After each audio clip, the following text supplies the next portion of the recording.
সাজিদ, এই সাজিদ, কই রে? তাড়াতাড়ি আয়। রে ছোটন, এত তাড়াহুড়ো করে এখন কোথায় যাবি? চাচা, আমাদের অঞ্চল সভাপতি টনি ভাই ইফতার পার্টি দিছে গো, ওখানেই যাচ্ছি। আরে তোরা তো জীবনে রোজা টোজা করিসনি, তাহলে ইফতার পার্টিতে কি করতে যাবি? রোজা করি বা না করি, নেতা যখন বলিছে যেতে তো হবে। অজু করে বসে পড়বো, কেউ জানতে পারবে নাকি আমি রোজায় আছি কি নাই।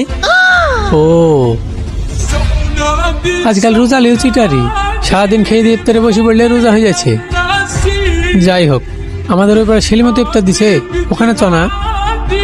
চাচা, তুমি আর কি বুঝবা, সেলিম দিবে ওই কটা ফল আর এক গ্লাস শরবত, আর ওইখানে গেলে অনেক রকম ফল পাবো, জুস পাবো, বিরিয়ানি পাবো। তাহলে তুমি বলো, লাভটা এখানে না ওইখানে? এই চ চ। তো সবসময় লেট না। কি গো সেলিম, কার জন্য অপেক্ষা করছো? চাচা, গ্রামের রোজাদার মানুষদের জন্য ইফতারের সময় হয়ে যাচ্ছে, এখনো কেউ আসছে না তাই। কেউ আসবে না, চলো। কেন চাচা?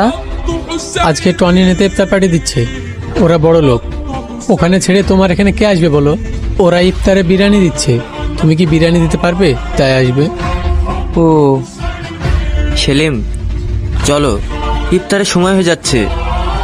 আজকাল আল্লাহকে খুশি করার জন্য ইফতার দিলে কেউ আসে না। মানুষ এখন টাকা, রাজনীতি আর খাওয়া নিয়ে ব্যস্ত হয়ে গেছে। আসেন চাচা। চলো। আর কেউ আসবে না? না রে মা, আর কেউ আসবে না।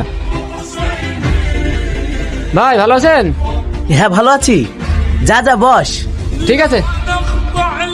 এই শোন, হ্যাঁ ভাই। প্রত্যেকের থালার সামনে ঠিকঠাক বিরিয়ানি প্যাকেটগুলো দিয়ে দে। ঠিক আছে ভাই। কিরে তোরা রোজায় নয় তাও চলে এসছিস যে? তুই একা পার্টির লোক নাকি? আমরাও তো পার্টির লোক। তুই খাবি আর আমরা খাবো না? হ্যাঁ হ্যাঁ, খা, জীবনে কোনোদিন খাসনি তো খা। বেশি বকিস নি তো। শোন, এই মাসটা যদি আমাদের সাথে ভালো মন্দ খেতে চাস, তাহলে আমাদের টিমে যোগ দে। রোজায় থাকলেও খেতে পাবি, না থাকলেও খেতে পাবি। কিভাবে? সব কথা এখানে বলা যাবে না, কাল আমাদের সাথে দেখা করিস, সব খুলি বলবো। ঠিক আছে।